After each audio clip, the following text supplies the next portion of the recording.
This is Karen with newclevelandradio.net, and it is time for Avoid the Maze, your journey through life. My guest today is Wendy Patterson, and I met Wendy through podmatch.com, and I'd like to share that at the beginning of my podcast because if it weren't for Podmatch, I wouldn't get to meet some of the very special people that I am meeting. And Wendy has a very enlightening bio. It will be in the show notes. I'm not going to read it all right now, but Wendy, sort of take us on your journey. How did you get to where you are today, where you're using your voice to move forward? And so many of us are afraid to do that. Right, 100%. So it all started in my family life where I grew up with an older sister, and my father was a working father. He was a principal, and my mother was a stay-at-home mom.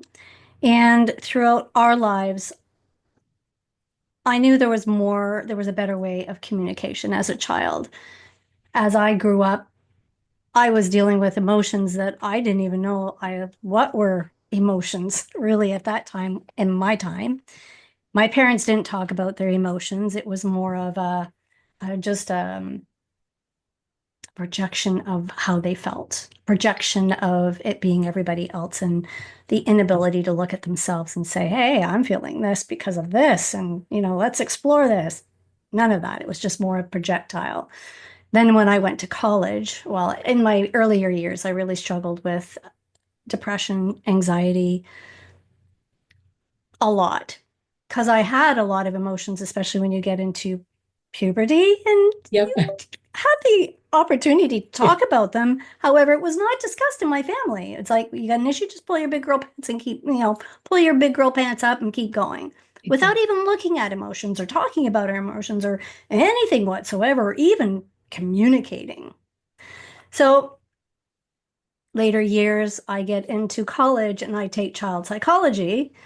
And I delved more into the mind of children. And then I delved more into my own mind because it's like if I want to get into the child's mind, I want to be able to understand my own mind. And then this is where I understood all about codependency and my emotions and how to label my emotions didn't come until much later on in my life. However, I knew there was something a little bit more concrete than what I had been brought up in and what I had learned throughout my life. So after having gone through college and understanding that, there's way more to communication than what I learned in my home life.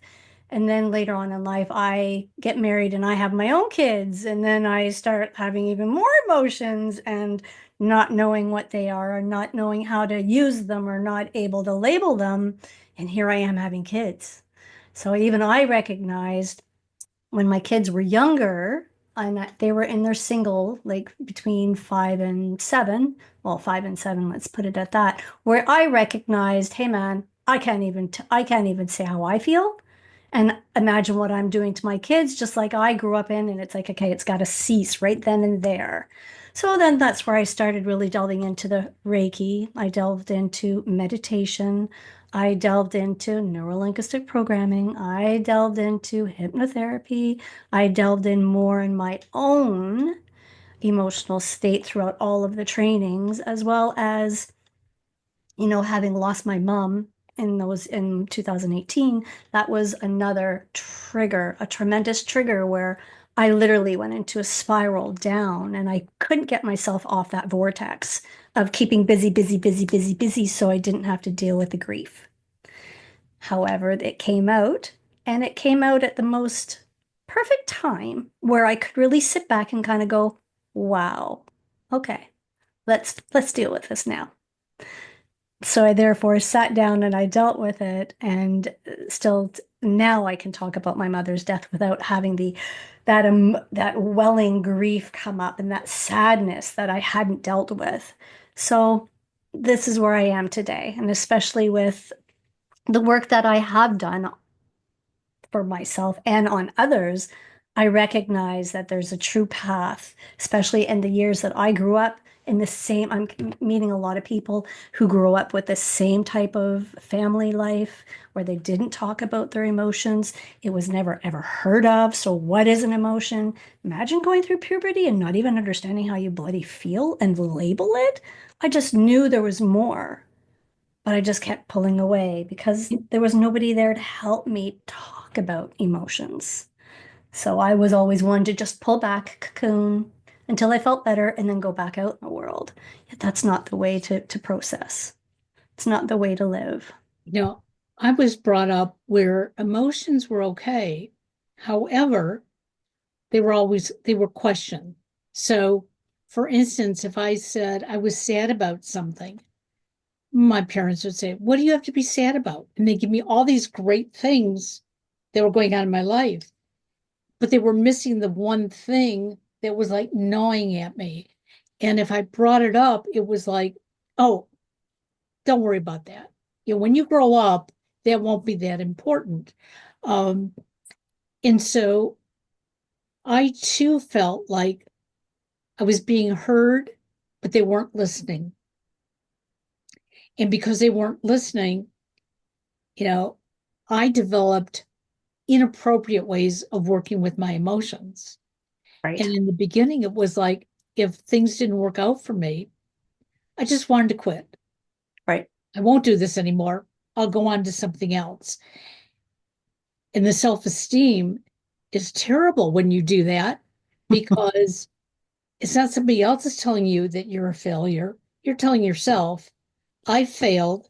So now I got to pick myself up and do something else and prove that I'm capable. Um, it's it's strange that none of us picked up on that really growing up. Right. I'm assuming, Wendy, when it's you started to see it, your kids were starting to get older. You saw they had more choices, Hmm. and you were thinking, where were my choices? Right. Right. And I was a full advocate that my kids had the opportunity to speak up. Yet they had that opportunity. And my father, when he would come, he says, "Oh, you let your kids speak too much." And I said, "That's on me. Yep. That's totally on me." And I could just hear him say it. However, I can understand his point of view, but I can also understand where I felt very strong about if they needed to talk about something, it's like, let's talk about it. Let's unpack it. Let's tell me how you feel and let's walk through this. Let's get you through it, right? Sure. So still to this day, and I love the fact that my kids are able to come and talk to me, in their 20s, and it's like, "Hey, can we talk about this?" It's like, "Yeah." So it's actually quite nice that I have that relationship with both of my kids right now, and actually with my stepkids, which is even better. So for you, you had to come to grips with it and say, okay, what can I do about me? It's not about my family, it's not about my friends, but I need to change something in me so that I feel better, I feel connected. And if I feel better and connected, then I'm going to draw people towards me. Right. And if somebody would have told me this, oh, 55 years ago, I wouldn't have believed them. Right. Um, but I came to that same realization. And that epiphany that I had, at first, I felt guilty. It was like, I had this all along. I could have been this better person all along, and I didn't know it. And then I had to accept the fact I didn't know it. I wasn't ready to see it. So, how do you help other women who, and I see so much of this, and especially on Facebook, women, 50 and up who are saying, you know, am I allowed to cry? Or if I'm crying, why are people telling me not to cry? Or why can't I be happy with what I have? Why is it that everybody around me tells me I should want more? And we're all in flux at this point because we don't have the girlfriends typically to share the information with. Right. So if I go back and look at how there was a lot in there, a lot in there. And so if I think back to it, and I think about my situation, for me to really be able to work through it. And it's funny because I tend to attract people who are like myself, where they've gone through their journey and they can unpack with me. So I found those people and it's like, hey, I've been triggered. Can you help me unpack this? So that's actually a phenomenal way that I have quite a few people that I can do that with. Yet the people, when I do, when I think about my clients, there was one client in particular where there was issues in the family with a sibling and everything that she was taking it all on, whatever a sibling would say to her. It's like, okay, there's a person here and there's a person here, and this person is telling you how you should live. Do you think that's right? And it's like, no. And it's like, okay, so let's focus on that. So it was a matter of getting down to the root. What are you feeling? Why are you feeling this way? Where was the very first time that you felt this? And how old were you? And then we kind of unpack as to labeling the feeling. It's not a feeling of disappointment. There's another word for that, sadness, right? Because disappointing is not a feeling. So a lot of people they use the terminology of different terms for feelings when they're not necessarily feelings. There's an underlying layer of, well, what is it? Is it anger, sadness, fear, hurt, guilt, right? Even Interesting. guilt Yes. can also be another one. There's anger, sadness, fear, hurt, guilt, rage, and shame. Rage and shame, yes, there's anger, but rage is a different type of anger. Rage is the top notch, right? Anyway, there's those sorts of things that we kind of I help unpack with my clients. And that's the very first step that I have to work with them, because if they cannot label their feelings, then it's really difficult for us to move forward with understanding where the root cause is because they're living in the present moment, but they're hanging on to a story that is perpetually stays playing in their head and they're unable to let it go. Something about they're unlovable or they're unworthy or they're PTSD because of something that happened to me when I was in my teens, and they're hanging on to that, and it's perpetually playing and playing and playing, so it's kind of keeping them there. So I help them unpack a little bit, and then I get them to work on their needs and feelings and needs, because when you have feeling, it means that there's a need that hasn't been met, and in order to get that need met, we have to fill that need. We have to get Right. that met ourselves. Because if we don't do it ourselves, we can't expect anybody to change just for us. So we have to look at what is it that I'm feeling? Why am I feeling this way? What do I need right here and now to get that need? And what can I do to get that need met? If it's community, if it's somebody to talk to, then get out and find a community that you can talk to. Join a group, join a community on Facebook. There's lots out there. Absolutely. And then, they can come out of their shell a little bit and start feeling a little bit better. But however, all I'll say is that happiness comes from here. Nothing on the outside can make us happy. It has to come from here. And you got to start here first. Because if you don't start here first, then you're just going to be consistently sad, angry, hurt, and running first to something without being able to live here in the here and now, because the here and now, the present moment, is the most important moment ever. And we're taught how not to be angry. We're taught, certain things that, okay, if this triggers you, do this so that you don't display anger.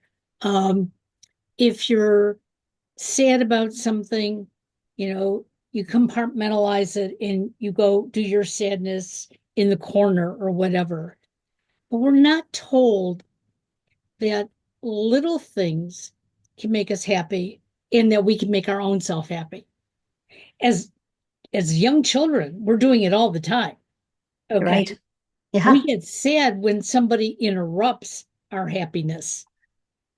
So very true. And it wasn't until just about 15, 20 years ago that um, I started realizing that I was a very unhappy person. But I didn't share that with anybody.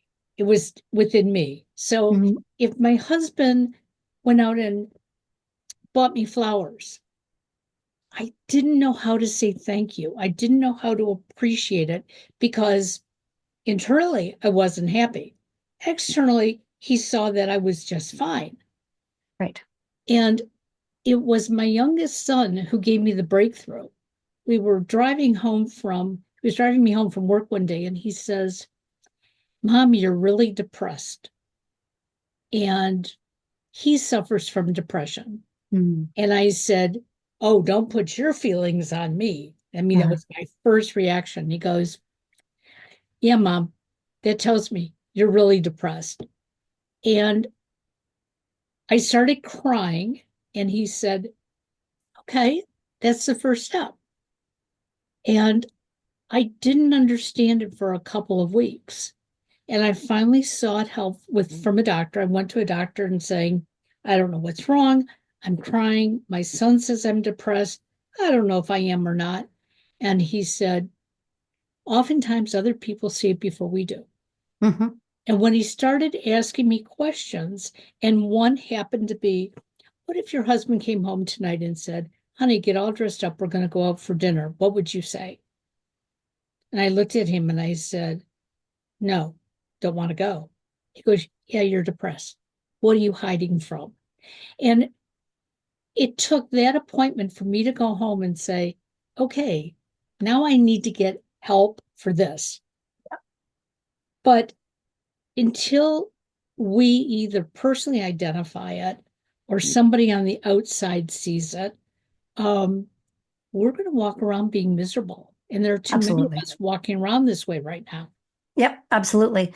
And I found out what depression was when I was pregnant with my first son, and I was living in a very remote area, trying to make ends meet. And I went to the doctor, and they wanted to prescribe me some medication for the depression. He says, "Yeah, you're depressed. That's what that is." And I'm sitting there going, "Okay, then I felt this before, but I really couldn't diagnose it myself, Right. right?" So, and they wanted to put me on, actually, no, they did diagnose me earlier, but I chose not to get off. I chose not to take any meds. I figured, okay, the mind is a very powerful tool. I will seek counsel. I'll seek a counselor. I'll seek somebody to talk Yeah. to just to kind of help me out because I was not going to, I don't believe in medication. I believe that our bodies can heal on their own if we take the time and deal with things. So it was that point forward that I really, really put forward a plan for me to get out of it. And when I look back at the whole situation, it's like, yeah, I was just I was making everything a mountain out of a molehill, and it was everybody else but me. Oh, yeah. I was so totally in that victim mode that it was really hard for me to kick myself out of it. Hence, once I started getting the counseling, it's like, okay, yeah, okay, I remember this, I remember that. Okay, time to really kick in and start doing the work yourself, Wendy, because it has nothing to do with everybody else. And that's where I started to really listen to people and really hear where they were at rather than because somebody would say something to me and it's like, well, why did you go and do that? I'd already done it. And I'm sitting there going, I didn't know you did it. And I said, so I did it. And she goes, well, you make me feel this. It's like, and in my head, that's not on me, that's on you. Right? It's Right. like, I can't make you feel anything. And this is going on in my head, but I'm not saying anything to them because it was family. However, it's like, well, I'm sorry you feel that way. I wasn't doing it to make you feel bad. I was just doing it because I like to keep busy. And so it was that kind of instance where I was really starting to listen to other people. However, there was a lot of times where I would take it personally because I wasn't quite strong enough to say, hey, this has nothing to do with me, yet it is going on in the back of my head because I kind of know already, but I don't make a big deal out of it. I just kind of have it back here. It's in the back pocket, kind of. Yeah. I know, but I don't know, right?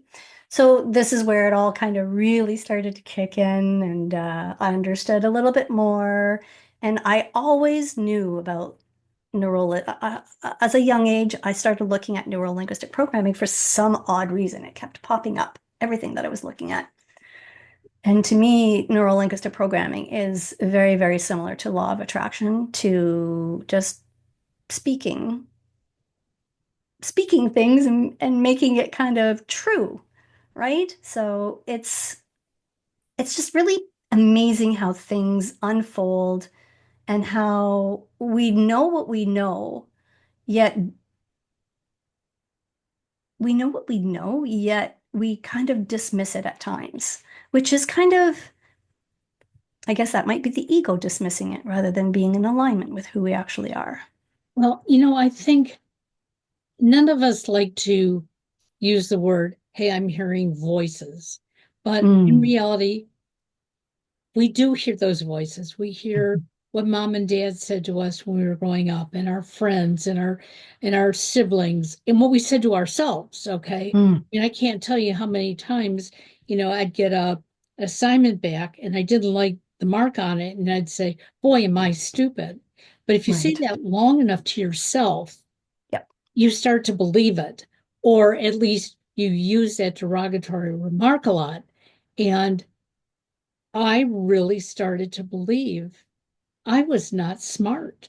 Right. And my first husband was an extremely smart young man.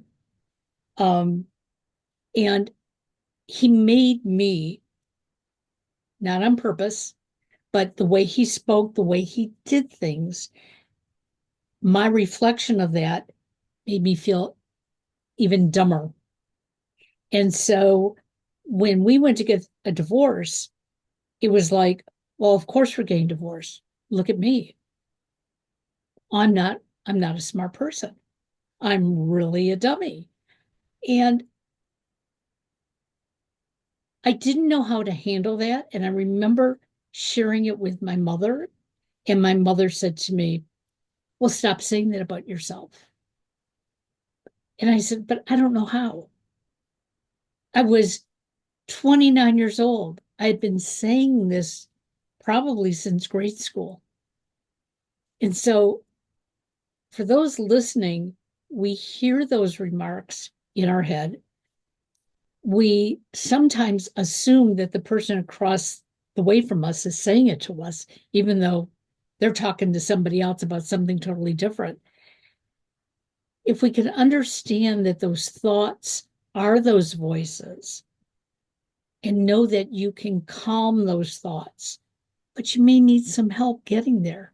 It's not easy to do on our own. We can create it all we want, but trying to get rid of it is a whole other scenario.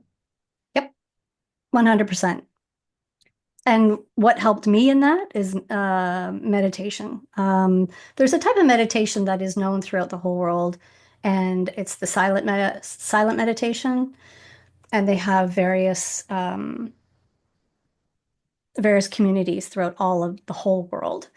And that when I took it when I think it was in my mid 40s, my first time that I went on a 10-day, and I would go diligently every year. Well, there was one year that I was struggling to find somebody to take my kids because my ex-husband couldn't take them for the week, but it was the time that I could take because of work. And I said to my kids, I can't find anybody your dad can't take you. And my youngest looked at me and says, Mom, you have to go. And I said, why? He says, because you come back happier. I'm kind of going, Wow. Yep. single digit. He was only 9, and he says this to me. It's like, holy whack-a-mole. When my 9-year-old looks at me, you come back happier. It's like, okay, well then, you know what? Would you be okay going here? And they said yes. So it's like, okay, fine. I found somebody to take them, and I've been doing it ever since. And I find every year that I go, there's always another layer of myself that presents itself. Because the type of meditation, because it's a silent meditation retreat, it's just you yourself, and you're in your own head, you're in your own thoughts, and they come screaming at you. Yep. Yet, if you learn to sit with them, you know that they're going to go away. You know that they're not going to last forever, and whatever emotion you're going through is going to pass as well. The only real thing that we have right now in this point of time is our breath, is life. That's it. Everything else is impermanent. The only constant thing in this world is change. So when you come to that realization and you've gone through, all the stuff that you've gone through, and you realize you've got bad thoughts and you've got good thoughts. And if you can decipher between the two and where you feel it in your body, then that can truly be your navigation. It can really be your honing device at that point as well, right? Because if That's it's right. something negative, you're going to feel it negatively in your body. And should you be feeling something negative in your body? No. Let's try and unpack that a little bit. So there's a lot packed in our bodies because there's a lot of muscle memory, there's a lot of memories. Our hard drive keeps so much. And at one point, life will continuously bring things up for you to get through. And if you Right. can't get through it, then you've got to work through it somehow because it's going to continuously pop up in your face. So any trigger that comes up, and when you, on these meditations, you're working in your unconscious world. Because when you sit and meditate for a long time, you can kind of get down into that unconscious world and things will pop up, but you just simply let them go by. Things will always come up, but you just know that the feeling will go away. Nothing Exactly. lasts forever. So it's truly an amazing and free. It's 100% free. They all run on donation base. They house you, they feed you. It is the best thing that any human being can do for themselves is to go on a 10-day meditation retreat, silent meditation retreat.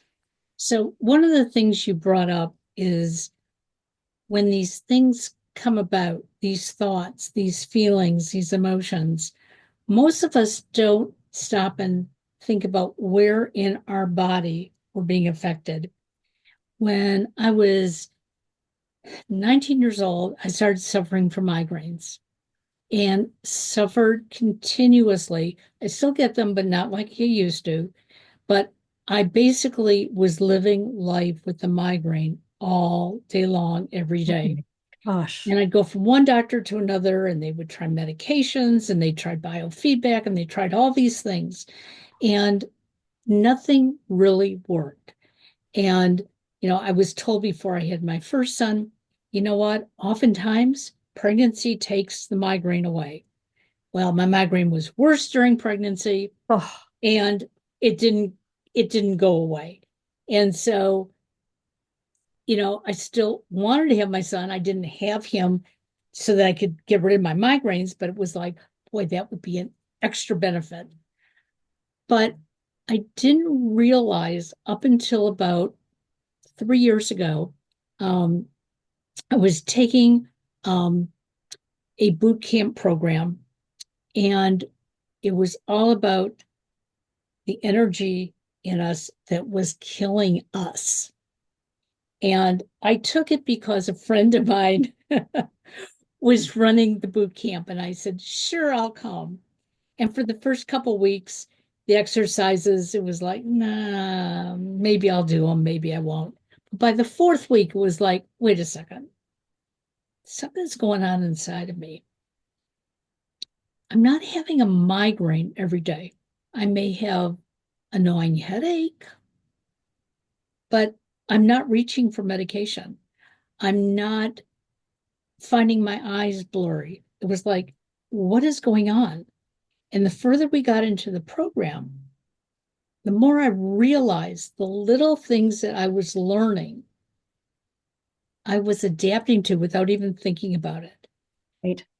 And um, I told one of the other women in the group, I said, I'm not going to say this healed me, but it made me realize where my pain was coming from. And now when I feel a headache coming on, I just retreat for a few minutes. It's, you know what? If I have a podcast to do and that headache is coming on, I will contact my guests and say, I've just got to reschedule. Mhm. Didn't do that in the beginning. It was just battled through it. Cannot tell you how many times I drove across the state to do a job with a pounding headache because Right. I just had to do it. So I think it's important that we all have to understand our bodies, and we do have some control over what hurts and what doesn't hurt. Yeah, 100%. Yeah. And it's important to actually pay attention to your body, which, you know, a firm believer ever since I read a book. I think it was, I was taking craniosacral. And I took the first course, and it's like, yeah, I believe that our minds can heal us if we just take the time.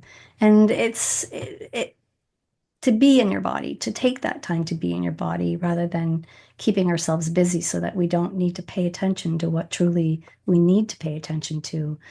The mentor that I've been working with for years is a firm believer that cancer is a form of repressed emotions, and where they are repressed in your body due to what is it, Eastern Asian culture, every part of every single organ Right. represents an emotion. So you have to really dig in to figure it out. There's also a book that I have about messages from the body. And that's actually quite interesting to read and to share with people, especially if they're having issues, because it can pinpoint where it stems from. However, what to do with that information thereafter as well is to, try to do the complete opposite so that it doesn't impact you anymore. But you got to feel it in order to get through it, and you got to work through it and in order to feel better. But yeah, and it's funny when it works in the unconscious mind. Like unconsciously, you were at this course and you were hearing other people, and it was like settling in, settling in, settling in. Yep. And then it's just like, yeah, because you were in the environment perfect place for it. And there's, even though, I say the 10-day meditation retreat isn't amazing, I took a course. I think it was NLP, timeline therapy, and hypnotherapy. I think it was the first course, and I felt like and it's a 10-day, 11 days. And I felt like I just got off a 10-day meditation retreat at the end. And it was the same thing. So it's like, wow, because I knew there was a better way to do things, a better way to live, a better way to communicate, a better way to feel. And I knew that there was a better way to definitely feel, yet taking the time to do it was the point. Taking that time, make yourself important. Self-care is so, so, so very important. No matter what it is, you got to take care of you before you can take care of anybody else. So, yeah. But sadly, there's a generation of us that almost were taught that self-care was selfish. Yes. Um, I had a very good friend in high school, and she would come home from school, and her mother always had a snack for her, even in her high school days. And then she would say to her, you know, go put on your pajamas or whatever you want and just go relax in your bedroom for a while. And I was so envious of that because I had a working mom. So I would come home and I knew that there were certain things that my mother would want done before she got home. So I would attempt to do them. I also knew that I had homework. So from that to dinner to doing homework. And I never learned how to take time. And if I Mm. had time, I was looking for something to do because that's what my mother did. My mother worked, 40 plus hours a week, but she would come home and she would bake. She would come home and she would sew. She would come home and do the laundry. So the role model I had was doing. Yep. And I have a husband who is absolutely phenomenal, but when he needs his time, he just takes it. And he has for the last 41 years. And up until recently, it bothered me. How can you go sit on that chair and sleep? You know, you could empty the dishwasher. You could. do a chore. And he would say to me, let me take the time I need, then ask me to do the chore. But instead, what I had been doing was getting aggravated that he was resting. I would do the chore. He would wake up. I'm already in that bad mood. And again, that was my conditioning, and I Yep. didn't know it could be changed. And Yeah. Yeah. obviously, it can be. So, Right. if our listeners were to reach out to you, what are some of the suggestions that you have? How can you help them? Well, it's you really need to be in touch with your body and in touch with your emotions and to understand that nobody can make you feel anything. What you're feeling stems from something of a root that was instilled between the ages of 0 and 8. And it's a reaction to something that is instilled in you. And to unpack it, it's to find the right person to unpack it for you. So, I mean, I mentioned meditation. I also have a stress-free 20-minute hypnotherapy free download on my website, as well as a 5-minute meditation that you can download as well, just to kind of give yourself an opportunity to take that time for self-care. Just take a few minutes and breathe and be in your body and be present, because being in the present is where, the magic kind of happens. Um, there's getting in touch with, and yeah, getting back into your body, feel the feelings, figure out what you're needing, and get your need met by yourself, because nobody can make you feel anything. If something's going on in your head, it's because it's something on the outside world is making you upset. Like you had just mentioned that. And Yep. I've gone through that myself. However, it's like, you know what? Just because I like my kitchen clean doesn't mean everybody else likes it clean. So therefore, you know what? I'm going to clean it up because it makes me happy to see it clean. So instead of saying, oh, why did you leave all this stuff around? You could have picked it up. It's like, no, you know what? I like it clean. I'll pick it up. Yes, there's times where we can kind of address that, but at another time, not when I'm in that state. It's just a matter of just doing it, making myself feel better, and then approaching it when I'm in a better mindset. So it's just a matter of going within before going outward, because it's just really important to own what you feel, because they're your own. It's like your opinion, they're your own. And nobody can disrupt that unless you allow it. Love that. I love that. Well, all this information about Wendy will be in the show notes. So there is no excuse not to read her bio, not to find how to contact her. And I want to thank you so much because you just reinforced so much of what I've been going through, how I help my clients as well. The one thing that I tell anyone who wants to work with a coach or a mentor, you need to be committed to yourself. Okay. You don't need to be committed to the coach because this may not be the right coach. You may have to Right. go on to somebody else. You got to be committed to yourself. And that means that you've got to be vulnerable and honest with yourself. And that is not easy. Um, when I finally decided to admit that, you know, I can be a raving bitch. Um, my husband looked at me and he said, I never said that. And I said, but I know it. I can look back at my pattern and I Right. know what triggered me. And I do everything I can not to get there. And occasionally, you know what? You get triggered and you go Yeah. backwards. And Yep. then you stop yourself and you say, okay, how do I do better the next time? Because Right. we're human. We're not going to be perfect. Oh, and I'm super happy that we are just human, because it's like, yay, human. Let's Yeah. learn something rather than dismiss ourselves and give ourselves a hard time. It's like, okay, what can I learn here? What can I learn about myself? What can I learn about others? Because there is no mistakes. It's all about learning.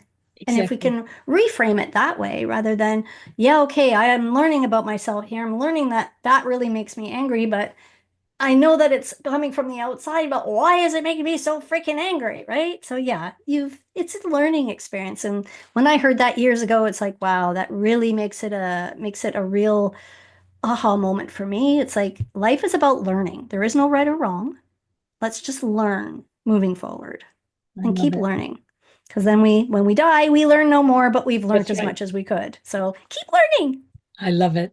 Thank you so much, Wendy. Have a wonderful day. You Talk too, to you and thank you soon. so very much. Bye bye now. Okay, bye.